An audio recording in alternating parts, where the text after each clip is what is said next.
Voilà, mobali na yebi ka sala makambo wana. Docteur Ekala, docteur ça, ce moutou na ye sala qui vraiment bien. OK. Pour baloba nini ya na sida, abimana mami, sabima. Alors on etambola ki wana. So ye bien mo pa ye bien. Au moins ngaso na zala ki yabe. No funda mobali wana. A malamu te. Oh, au nom de Dieu. Il faut mettre la duchesse à retirer pardon parce qu'il était dans les bons. Ma grande sœur chérie Naomi Barcelone, non? Alobi, Ursule Péchanga, non? Alobi, il y a un théâtre, la douce. Bana bazwaka pa ya mama bango. Et surtout il y a bien mot na te. Il paraît qu'un comique sérieusement malade. Kasi po yeba linga bana mukolo. Ala dina ya Canada ba mba na mukolo. Ya Canada. Ngano yeba ndeni.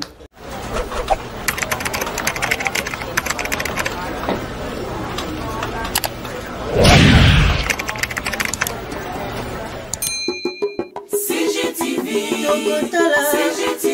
ma maman, CGTV, ma papa. Michel Mayabou. CGTV, CGTV, Africa, CGTV, Europa. Bonjour, bonsoir, ça dépend de l'heure à laquelle vous me suivez partout dans le monde. Je vous salue déjà tous mes abonnés de Congo Gold TV et Moko le boss le plus charismatique. Mon papa Michel Mayabou le boss, je vous salue et puis je dis un grand merci à toi. Métis derrière la caméra, je dis un grand merci à toute la famille Mayabou. Hein? Les cabos, ça boss et les Mayabou, je te salue, je salue. Tanya Mbayabo, Babi Mikolo na kobora mingi Tanya Mbayabo parce qu'Azalinde Ndoia, Tanya Baoso, ma copine chérie de moi-même dedans. Bokila Lokondo, FAP4, aïe, yangane. Pepito Baoso, le jogo le plus frais. Pas mote belé, pourquoi pas Boni Boni Basango, Yann Bao de moi-même dedans, je te salue. Et puis, après, si mote là-bas. Amis fidèles, tout, il y a ce moment na Instagram, il y a Facebook, il y a WhatsApp, tout. Maman Blondine Bassé, les boucles création, juste on a Isangi la 23, on a Biska Wapi, Pesa Biso, plateau, il y a Ophélie, ça te fout la ngombo, tu as voisin, tu pour ça l'émission, il faut foutre un bon. Donc, vraiment, tout ça, la ramoussa là, un bon uniforme. Donc, sans pour pas déranger, Biso, je te dis merci, maman. Puis je dis merci à l'assistance de mon vieux, mon papa, mon grand frère chéri. Bob Molema, le suprême à Lamba Lamba. Je te salue, je salue. Mon papa adoptif, Jerry Kobetok 207, il y a c'était la soirée. Je salue Chic Mapouya Djogole qui a un dada génie. Photocopie originale héritier Watanabe, Toto Yatembe, je te salue. Je salue Rachel Adona depuis Mukili à Luanda, je te salue. Je salue tous mes fans, abonnés tout Yastela Somana S Agaya, je vous salue. Bon balinganga, bon like vidéo, bon commenter. Les lots vraiment sommes soukali kambo, na embeli bino, kalombo wetu. Mwana moluba ya mbinga ya taille ya mwindu moluba ya mbinga ya taille ya mwindu charge na bango oui donc côté déjà pour tout nga damu tune pas meti ibelanga damu koto bonjour toto tembe balobi mikolo toto tembe non ma grande sœur chérie dégâts personne n'a pas de beauté là oui des gros bisous na yemo Bob Molema donc le suprême pas problème abil lelo yo ko yo kalelo na papa adoptif ya Stella Swamana non papa adoptif papa adoptif nanga Jerry Kobetok de donc Jerry Kobe des gros bisous à toi. Le bon on peut s'amiguiter. Les sets qu'on appelle comment DJ Seben Afrique du Sud. Des gros bisous à toi. Donc c'est un peu ça. Merci beaucoup le Lazana Kalombowe tout cas to koloba internet izo zika bako tika biso kimiate to lali to lamuki to moni yabe o mona banda la tonga kendaka libala mais ayebo le kutu elongino c'est pas soki bana mobali ba boboli le kutu to ebite soki yabe asala kinini bakanga kena mobali banda docteur to ebite soki délire ya internet ya TikTok nde sali ke bana ba bobole le kutu tozo ebate quand t'as vu ton moni vidéo ya yabe oui na moni vidéo wana esali passe yabe c'est une petite sœur yo so landa biso yabe Bunze pas vieux Franck. Donc on a vraiment alors tala ba major na Chilwangu bango na Bunze. Donc na Bunze on a pas si yabe ala osala. Pas banda vraiment bosser le loté. Non ça peut être pas vénus. Oui on a osala la place moi ya bien. siko nga siko na zako ya wana na cadre mo boye ayebi to zako kutana wana donc ti akepe poto to sololara na zape na kati ya groupe na ye mais kotala ba makambo moni rôle ba ke bana ba beti yebi alek na ngai déjà ba buzobo uto leka wana mutakala ya mwana mote o tolérer yango OK na moi c'est papa na ye OK on doit faire la part des choses OK alek na nga na ngaki makasi na ba TikTok après ça ba conseil na bien mais eloko eleki eza déjà ba répercussion OK ya vidéo wana oyo monanaki wana swamana yabe kenda poto ina bana papa na bazama na problème te po yabe pe de sa nature azaka pe mutu ya problème te bon molema lobi yango oui ngabe na kamera ndenge yabe akoma bombala wana za monde buzz etambola bongo mais mobile ne docteur c'est un intellectuel aux oreilles. Vous comprenez? Et puis il y a beaucoup à tolérer na pe yabe na ba délire na po to lo bataki mobile na yebité ti yabe kenda Dubaï na ba délire na TikTok parce mutakala pe kenda voilà mobile na yebi ka sala makambo wana mais moi na moko ta ko ndima moi c'est papa na biso OK nudité na e mona na réseaux sociaux pour vidéo wana etikali libela OK vous comprendre mais ezaki sikoli ka mwana tende ba betela ki problème non ya ba expliquer qui problème il fallait que moi si Mandanaye en fait quoi mobile on appelle ça comment moi c'est mobile na ye maman bana ba ya le tamba na ba comme ça ba ya olala wana atika chambre atika la mobile na moi c'est kala chambre atika la moi c'est kala na camarade na ye OK chambre ba lala ba bala na salon wana mais c'est inconcevable OK problème pas na elekate na atika la mbandala na chambre pour ya camarade na ye bana bala non elekate wana son invité docteur Kala docteur ça ce moutou na ye ça là qui vraiment bien OK moi si na yo no faut tika chambre wana po mama ba no ba yo lala wana o malade yo le super ya be otuni docteur ça malade wana pa wana ozwango makasi to ça analyse intelligente pas on appelle à niveau ya be si parce que wana passe na mon vraiment que docteur ça wana obela docteur ça obela comme dans un problème sérieux na niveau mutu parce que mobali parce que oui il est là ba biso mama il est là la base buzomba wana on se sera ba retomber ba émission là ouais au moins ngaso na zalaki yabe na funda mobali wana malamu te au nom de Dieu il faut qu'on se le dise comment yo audace ya moi sur yo bali na mbongo on se linga qui était aka ndité bimaki ale lo benga na mais ko monyo normal aza moi si na yo ko limbisa po bible lobby c'est à toi mobile au limbisa to otika mais on moniko tika a mérité quand même respect et tant que ta femme il y a quoi jamais on sait le quoi que côté wana en tout cas docteur na ba respect na zaro pesa on a tchono entre guillemets to bombi yango non to tchono pembeni mais dans le baboye kalombo wetu ma grande sœur chérie peut-être pe il y a ba kendara bongo na Jona et que moi mutu moi ko taper voyage aye atikeli pe chambre soit mana au moins net nga ataza leki ya mobali na nga tikele chambre te pour chambre eza place moi na mobali balalaka eza lié moko sacré OK ata leki ya mobali na nga na tikele chambre lala te ebana no ndeni po mbeto za moi na mobali place wana nde na mona ki on dirait famille wana il y a un problème donc il y a l'ingété depuis là non il y a déjà bon l'ingété et puis bazoua bana wana eza bazoua normal OK ma bena bango ça que pour ba comme na niveau beta moi si papa na bango eza qui est politesse ya haut niveau OK mais pas na osala zoua ba osala etant que maman na bango baboya na papa na bango zoua na bana ezala kaka mutolo na ngazate bana bazwa ka pa ya mama bango et surtout ya ba motina mbali wana te tu avant de nini eza risque mais babala na ki toujours mon ya bazaka na liose ya be so a continuer libala wana to beta lisolo mususu ya place na été bon moi matina ngani mo ya bela tindela déjà ya place na été balobi donc mais le quoi lingi libala biso to bate bakabwana parce na kati ya libala wana ya bia na bagafu na ye ape na bolamu na ye OK mutu na mona jouer rôle mabe ezalaki nde docteur parce que ezalaki ye nde fo azwa possession donc azwa contrôle ya basi na ye na ya bana na ye so kota la vidéo wana komona nde ya ba lobby est-ce que y a-t-il une relation entre docteur na maman bana koloba na o docteur no asali kaki maman bana lala place on est flou ya louche place on est flou en tout cas na mona eza moins compliqué c'est que bazala kaka point d'interrogation. OK. Parce que mobile mota ko salango jamais attends de te balader awa. Mobile na moi si na ye azwa moi si na ye wana il y a liboso baboyana ayo peut chambre ma chérie c'est quoi ça c'est n'importe quoi. OK ils allaient c'est quoi il y a le problème ça que il y a azoli soit lingi libala mbana azoli de conduite c'est tant qu'une femme mariée. OK parce que ça moi m'kete il y a après c'est âge de 35 ans so ligne de conduite ozolinga ya bazwa poto kota maman on a sujet à éjaculation précoce. Voilà ligne de conduite ni nozolinga ya bazwa ligne de conduite ezake soki amonique libala wana etie mulunge il faut alongwa ke kosala vie na ndenge ya olinga divorce mama so esimbite to kabwana. Ah bon? C'est simité to kabwana et puis il y a bien zo ba soué ya papa wana il paraît qu'il a commis sérieusement malade. Et kasi po yeba linga ba na mukolo. So ya ke ala dina ya Canada ba mba na mukolo. Ya Canada na. Ngano yeba ndeni. Ah ngai na ya Canada. Ngana alo ba makambo ya be. Parce que même bana na ba menacer wana. Et c'est maman bana na mtaka ofendre la mobile wana. OK.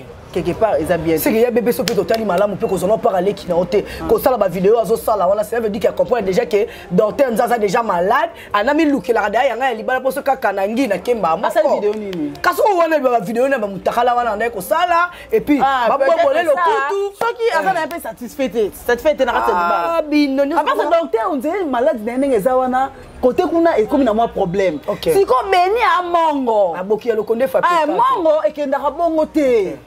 Au lieu de faire une fidélité dans la libala, c'est mieux acquitter na yembangu. Asima papa na na maboko. Abanda mangu. Moi ça peut mbakatani, moi ça peut le tout. On a déjà continué la guerre ya makata. Donc yena banana esimbate. C'est que femme malibala. Soit bon milibala, c'est que papa ça a ordre à protéger Béni.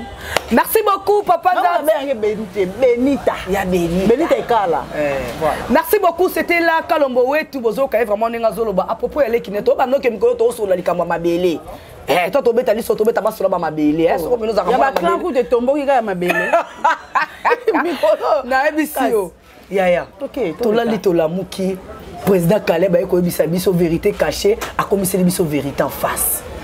J'espère autant qu'il vidéo président Caleb poto zonga la président Caleb a lobby ayebi mélodie té président Caleb a yebi mélodie non tu non et toi que non la mélodie to la li non wana parce que kolobo yebi mélodie té par rapport à maladie o bazolo ba kufela ki peut-être alors ki ka kanda e bemende ba ko tsake na kata makambuke po baloba nini ya na sida abimana mami sabima lelo mo etambola ki wana to yebi mo pa yebi yango o lobi ke yena na mi de la télé faut que na justice abia na ba preuve ngapo na ngaba biloko wana ba biloko il fallait pas président Caleb alandela ngo comprendre oh il fallait qu'alandela ngo ndeka vanda na émission bon salema bien émission de net ba mboa mélodie il fallait pas landela na émission na sortie sur médiatique wana wa salaki yo mo nyoma be te nga mo nyoma bien makasi parce que confirmer ka o Mike la Duchesse ngobaki ah bon toké si on le pesa nga ko kande te toké ne Mike la Duchesse aya su ko senga pardon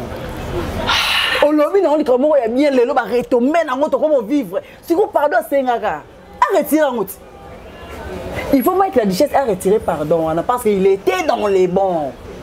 Mike la Duchesse dans les bons. Allez viens faire la vidéo retirer les pardons. Il va retirer un mot. Donc le loyo tu peux ça Mike la Duchesse raison hein grignotage à président à 100%.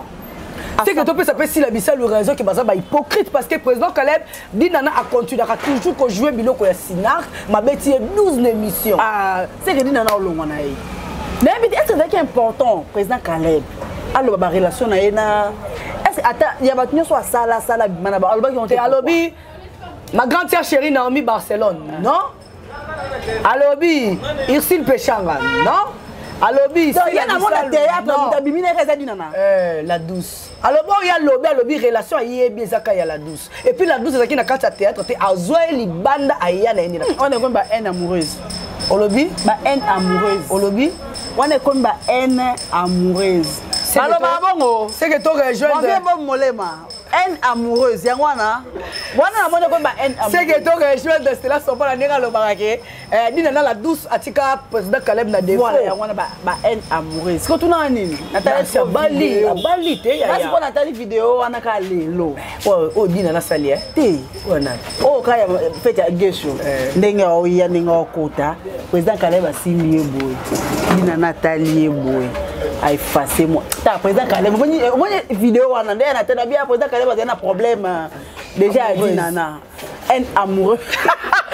Haine sexuelle. Ah là là, merci beaucoup. J'ai salué la présence de Tatana Blandine, Junior Bassel, mon grand frère chéri Bassangaba Ebele, Chic Mapouya Jog, photocopie originale et hérité Watanabe. Bassangaba Ebele. Mon président Jerry Kobetok, c'est joli copie, l'homme qui n'a jamais trompé sa femme, je te salue, pourquoi pas. Il y a Gauthier Business à qui on dira déplacer, bonjour, bonsoir, la bango. Au bout de poignet. L'homme qui n'a jamais trompé sa femme. Homme sérieux, bazama kasi. Ce que yo, quand on a dit nana sali vidéo na TikTok à l'obité, mais à Ochakabo. Si vous avez une photo, vous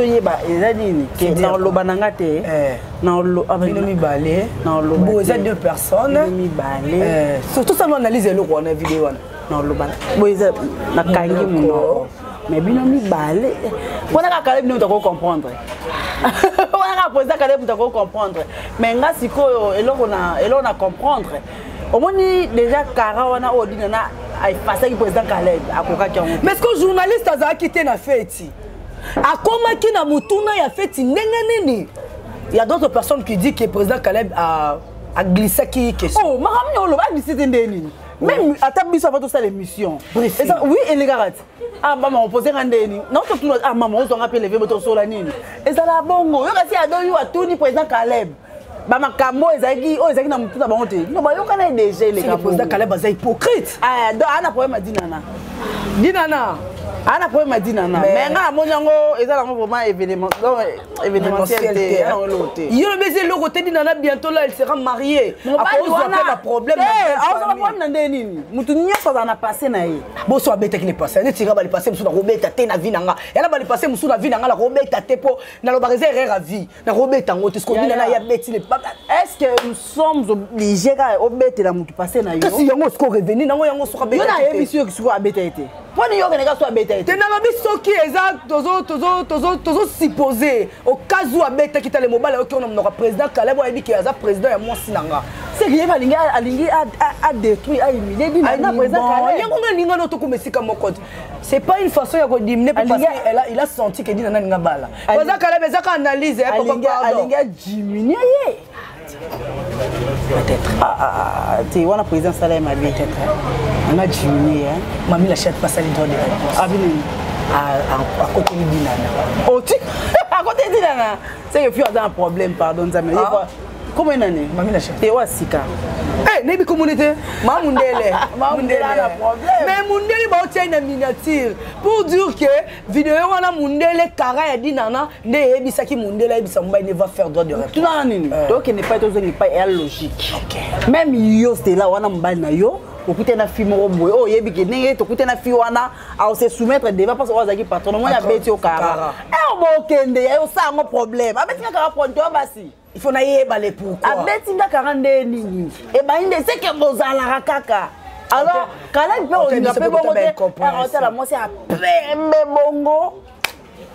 Alors Lucas ça c'est pelsaï. Donc président Caleb a sepeli 6 mois si naïe pour na o léser oh pas ça robi lengi oh pas bozai ki bien. C'est du n'importe quoi. Merci beaucoup. C'était là Kalombo et tout dans Yendependa Pasoli lelo plateau ya Congo Gold TV. Merci à toi Tania Baoso ma copine chérie Bokila le Condé Fapekato. Merci à Hervé Bassele, Junior Bassele, maman Blandine Bio Bassele, maman chérie. Je t'aime tellement. Je dis un grand merci à Métis qui est derrière la caméra. Je dis un grand merci à Batutu Balinganga, ma maman de sur depuis Belgique. Maman chérie, merci pour le cadeau. Je le reçois. Oui, non, maman n'a pas sur Blandine Bassele. Maman n'a pas l'équipe maman Nabino. Eh, là c'est Rabino. Maman n'a pas l'équipe maman Nabino. Blandine Bassele n'a pas l'équipe maman Abino. Et puis papa n'a pas Michel Mbaye pour l'équipe papa Abino. Eh, opération zonge pas papa na yo. Ngana zonge pas papa nanga. Eh, Michel Mbaye je vous salue. Les qui boss ça boss. C'est les Mbaye je vous salue aussi.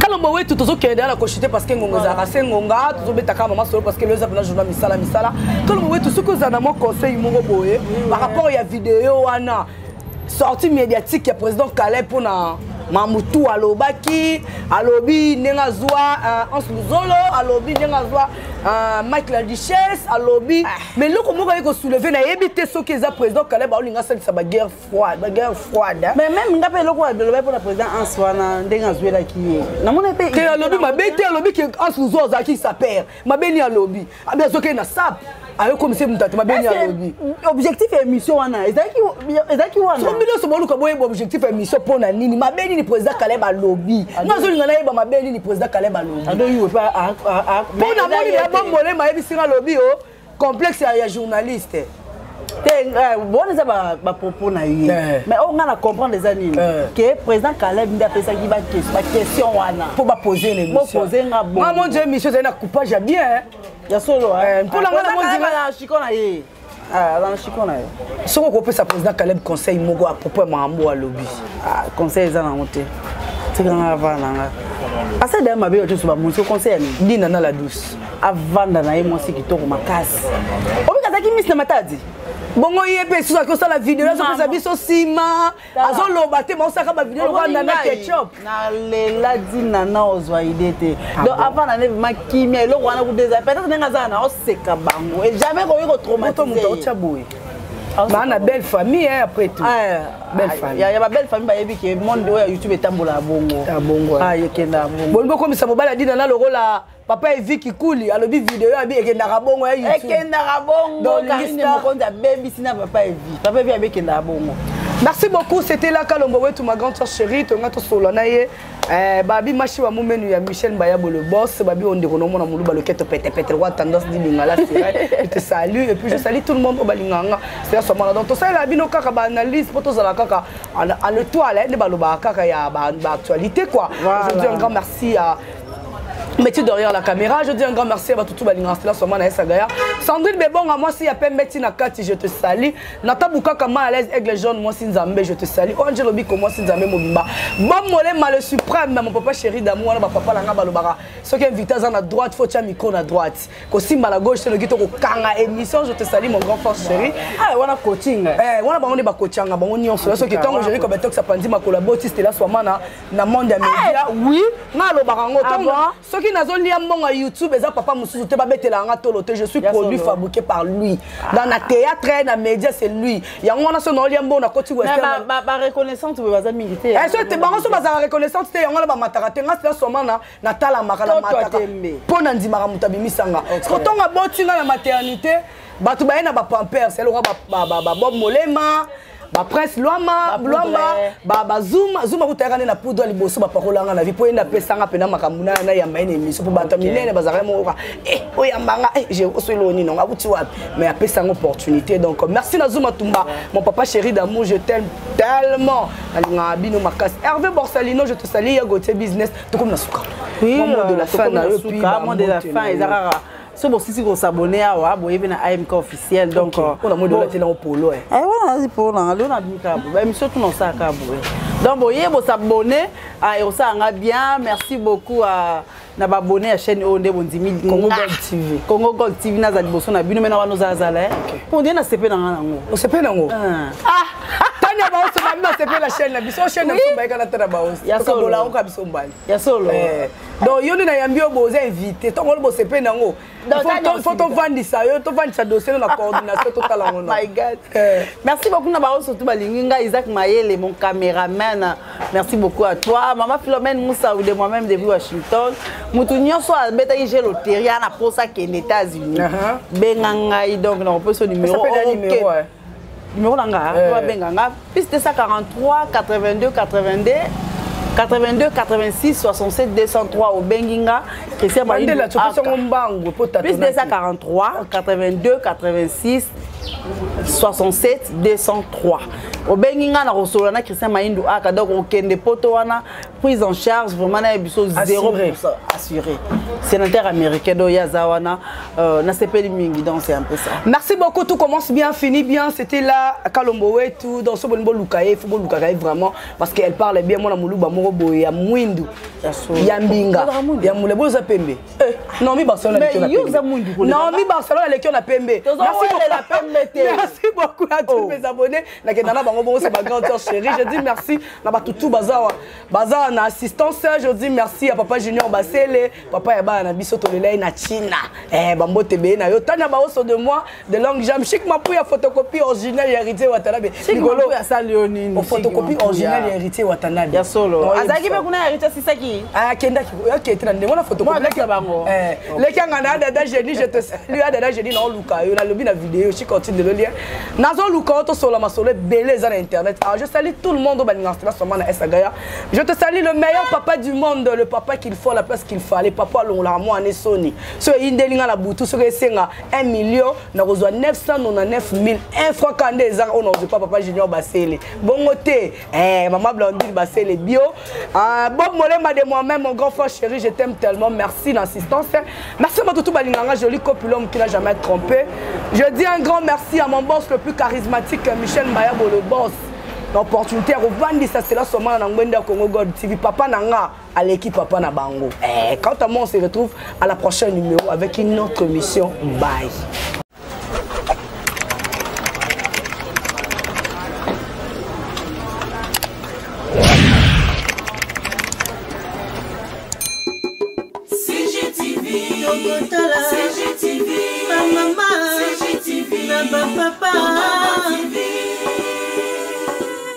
Michel Mayabo.